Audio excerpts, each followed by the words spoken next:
Kegiatan setelah punya DDL karena belum ada 40 hari, jadi ya nggak boleh kemana-mana dulu. Sebenarnya yang nggak boleh kemana-mana itu ibunya apa anaknya sih? Oke, simak videonya sampai selesai biar nggak ada kesalahpahaman. Assalamualaikum, hai teman-teman, selamat siang. Kembali lagi di kegiatan aku hari ini. Nah, mumpung DDL-nya habis mandi, udah habis nen juga. Ini dia bakalan tidurnya nyenyak. Jadi ini mau aku geletakin aja biar kata orang nggak bau tangan alias ketagihan digendong. Bisa-bisa repot sendiri nanti kalau udah di gunung lagi, teman-teman, yang apa-apa harus sendirian. Nah, ini tadi nggak lupa juga aku tutup pakai kerodong karena nyamuk dan hewan-hewan kecil, kalau aku nyebutnya itu mime, itu lumayan mengganggu teman-teman. Nah, kalau udah dipakein kerodong seperti ini jadikan aman. Kemudian lanjut lagi, ini aku mau beresin pakaian kotor DDL, dan ini tuh baru setengah hari udah menumpuk ya, namanya juga punya bayi dan gak pakai popok itu ya boros pakaian ya teman-teman, karena sekali ngompol pasti tembus kemana-mana. Nah, lanjut seperti biasanya untuk kerjaan nyuci baju DDL ini masih dipegang penuh sama ayahnya ya teman-teman, tapi ya nggak jarang juga dicuci sama ibu. Paling kalau aku nyuci juga itu cuma pakaian yang pas aku pakai itu aja ya teman-teman. Jadi mandi sekalian nyuci baju yang aku pakai. Nah, untuk tahap nyucinya ini ayahnya Bisma itu ada 2 kali ya teman-teman. Jadi biar kain bedong terutama kain popok itu nggak sampai kehabisan. Nah, jadi kemarin yang aku bilang cuci kering pakaian itu bukan berarti pas pakaian lagi panas-panasnya langsung aku pakein ke DDL-nya. Bukan begitu juga ya teman-teman, ya nggak mungkin segitunya kan. Jadi ya kering pakai itu ya begini. Yang sebenarnya itu aku taruh di sini dulu biar sambil nunggu uap panasnya hilang, baru setelah itu aku angkatin. Karena setelah punya DDL dan belum ada 2 minggu ya, kegiatanku ya begini-begini aja ya teman-teman. Beda sama kegiatanku sebelumnya yang sering banget ada kegiatan masak atau kegiatan bikin-bikin sesuatu atau enggak jalan-jalan. Tapi sekarang ya nggak bisa, bukan nggak bisa sih, tapi lebih tepatnya belum bisa ya. Bisa ditinggal mandi dan makan aja bagiku sekarang udah me time yang paling nikmat ya teman-teman. Kalau untuk masalah DDL-nya itu sebenarnya nggak rewel sih teman-teman, mau ditinggal juga masih bisa. Kalau nennya juga udah kenyang, dia bakalan tidur, apalagi DDL-nya yang masih berumur belum ada 2 mingguan ya teman-teman, jadi kebanyakan ya tidur. Bangun paling ya kalau nggak haus ngompol atau nggak ya pup. Tapi bagiku mau ditinggal biarpun cuma di belakang itu bawaannya khawatir aja gitu ya. Nggak tahu kenapa kayak merasa DDL-nya itu akan merasa aman kalau sama kita sendiri. Makanya pertanyaan tadi juga sebenarnya nggak boleh kemana-mana sebelum ada 40 hari itu ibunya apa anaknya, tentunya ya dua-duanya karena ya sama-sama saling berkaitan. Jangankan ditinggal pergi jauh, ditinggal ke belakang aja udah merasa khawatir. Bahkan yang punya tanggung jawab buat bekerja aja itu dapat keringanan cuti paling nggak ya 1 bulan sampai 3 bulan ya teman-teman, karena ya memang bumil yang baru melahirkan dan menyusui memang harus butuh istirahat dan waktu terus ada bersama dedek bayinya begitu. Oh ya, ini kegiatan aku lanjutin di sore harinya. Ini aku udah ganti baju, yang pastinya tadi aku udah mandi duluan sengaja biar kalau DDL-nya udah mandi aku udah fokus nemenin DDL-nya. Nah, seperti yang kalian lihat saat ini ya, yang DDL-nya lagi dimandiin sama Mbak. Oh ya, kemarin sempat sedikit rame soal cara dudukku ini, yang udah bisa duduk di bawah dan ditekuk juga. Nah, jadi begini teman-teman, alhamdulillah biarpun kemarin jahitannya itu bener-bener lumayan banyak, tapi alhamdulillah sekarang itu aku udah nggak kerasa sakit-sakit banget seperti pas waktu pertama-pertamanya yang kalau berdiri aja masih minta dibantuin. Jadi untuk aku duduk di bawah seperti ini memang kemauan aku sendiri, yang aku sendiri juga udah nyaman dan nggak sakit teman-teman. Nah, untuk kakinya ini sengaja aku tekuk itu biar menjadi penopang, biar nggak langsung kena itunya gitu loh teman-teman. Jadi selagi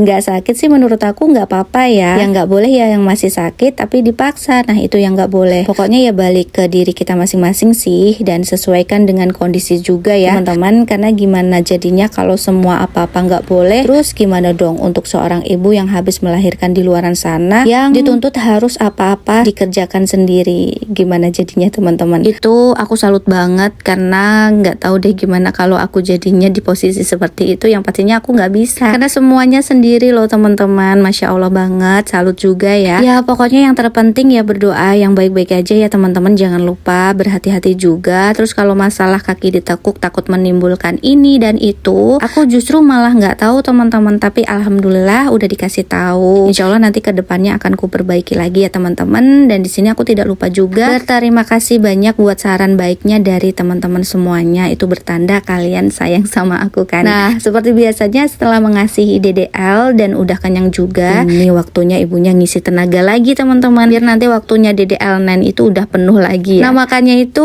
aku pakai sayur daun singkong dan ikan lele goreng. Kalau masalah ibu habis melahirkan makan ikan goreng di tempat aku tuh nggak apa-apa ya teman-teman, justru malah disarankan. Ya mungkin beda daerah beda juga aturannya, tapi apapun itu pasti ya demi kebaikan tentunya. Nah, baik teman-teman, cukup sekian kegiatan aku hari ini buat kalian. Terima kasih banyak. Tunggu kegiatan aku yang berikutnya. Wassalamualaikum warahmatullahi wabarakatuh. Dadah.